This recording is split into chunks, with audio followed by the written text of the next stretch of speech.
नमस्कार, स्वागत आहे तुमचे आपल्या CM मराठी न्यूज चॅनलवर। आज पुन्हा एकदा एक नवीन माहिती घेऊन तुमच्यासाठी सज्ज झालो आहोत।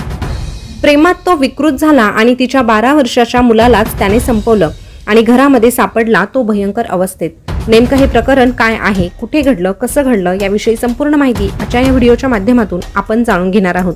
त्यामुळे व्हिडिओ शेवटपर्यंत आवर्जून ऐका। राज्यात दिवसेंदिवस गुन्हेगारीच्या घटनांमध्ये वाढ होत आहे। अशातच पुणे जिल्ह्यातील आंबेगाव तालुक्यातील निरगुडसर गावात एक धक्कादायक घटना घडली। एका माथे फिरू तरुणाने प्रेयसीला धडा शिकवण्यासाठी 12 वर्षीय मुलाचे अपहरण केले। आपल्यावर बलात्काराचा गुन्हा मागे घेण्यासाठी या माथे फिरू विकृत प्रेमीने प्रेयसीच्या मुलाची निर्घुणपणे हत्या केली। त्यानंतर स्वतःही आत्महत्या करत आपले जीवन संपवल्याची धक्कादायक घटना संगमनेर परिसरात घडली आहे।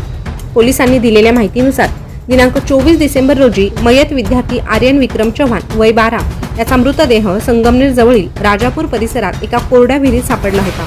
तर आरोपी राजेंद्र जंबूकर वय 26 याने संगमनेर तालुक्यातील ढोलेवाडी येथील आपल्या राहत्या घरात आत्महत्या केल्याची घटना समोर आली। याबाबत सविस्तर माहिती अशी की राजेश रोहिदास जंबूकर यांनी बुधवार दिनांक 11 डिसेंबर रोजी आंबेगाव तालुक्यातील निरगुडसर येथून आर्यन चव्हाण या मुलाचं अपहरण केलं होतं। ज्या मुलाचं अपहरण झालं तो आर्यन चव्हाण हा आरोपी राजेश जंबूकर याच्या प्रेयसीचा मुलगा होता। आधी आर्यनचा सर्वत्र शोध घेतला पण मुलगा कुठेही सापडला नाही। अखेरीस आर्यनच्या वडिलांनी पारगाव कारखाना पोलीस ठाण्यात अपहरणाची तक्रारही दाखल केली होती।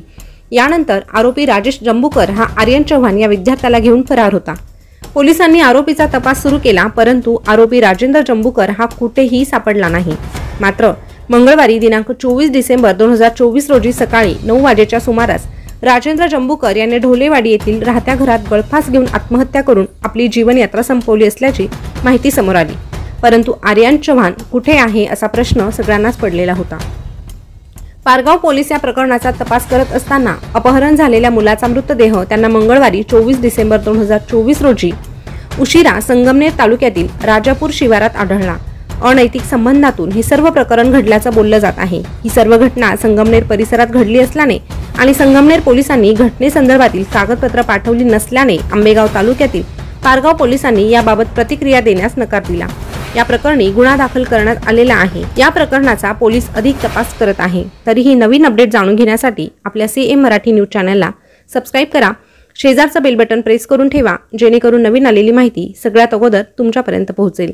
धन्यवाद।